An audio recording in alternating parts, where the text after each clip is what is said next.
دموکراسی لک ترکی نمایه هر تشاتیه قدخه کرن پولیتیکاین کو حکومتا ایرو AKP ده مشاندن براستی جی همو پولیتیکا خو رزیه گل قریزین خو هنه عبوری قریز جواکی هنن از ببیجم قریز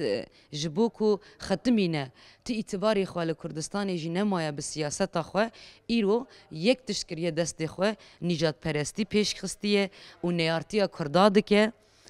بسر وی شر اعلان کریه لهمبری هبونا گلی کرد شرکی هبون و تنبونه ده مشاندن امجی لهمبری وی وکی هدفه جبوکو دموکراسی وی ولاتی بی آوا کرن جبوکو هر کس آزاد رامانی خو نشان بده ایرادا گلی کرد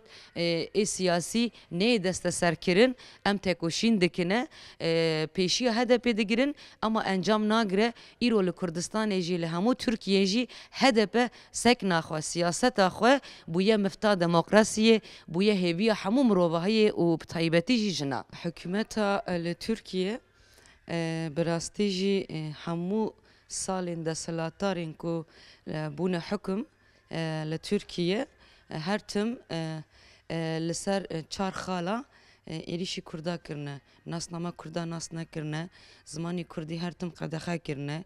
کرد جی واریوان گوچبر کرنه و ستاتویا سیاسی ای کردا تم قبول نکرنه هر تم زورداری رو برومانه لحکومت ایرو از ببیجم ایده سلاتار AKP و پیکاتی خو به MHP هند زانن ذهنیت MHP نجات پرستیتی به همو آوری خو و به پولیتیکاین خو نیارتی کرد که 100 ساله گلی کرد لباکور ناسنامه خو ته انکار کردن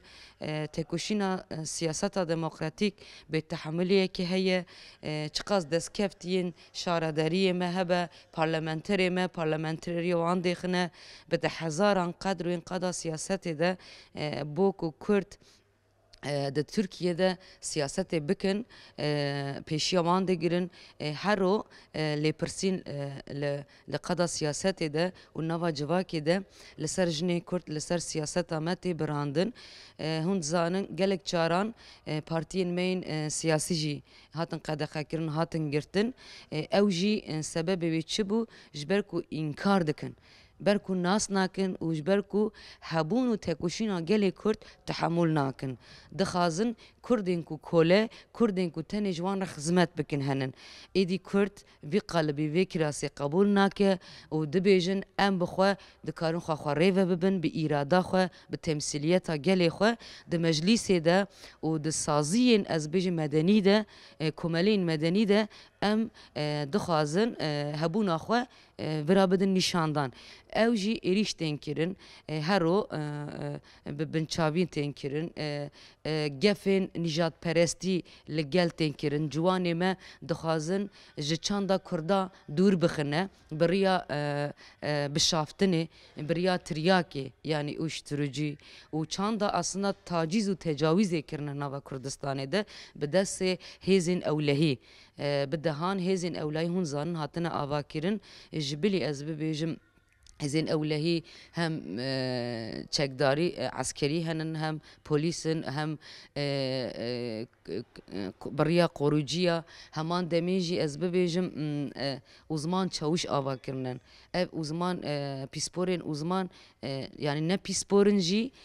aslında dikolan ande ti imkanı derfeti wan tüneye be xwandan be terbiye be perwerde silaha devleti tixin desti wan de amuri weke şerê taybet li Kurdistanê tên şixulandin alîkî dijî şerek taybetî li ser çand û zimana gelê Kurd tên ew kirin alîkî daristanên me xwezaya me tê şewitandin yanî bi rastî jî jenosîdek li ser zimanê me jenosîdek li ser xwezaya me jenosîdek bi rêya darbeyê siyasî li ser siyaseta demokratîk a gelê Kurd tên kirin.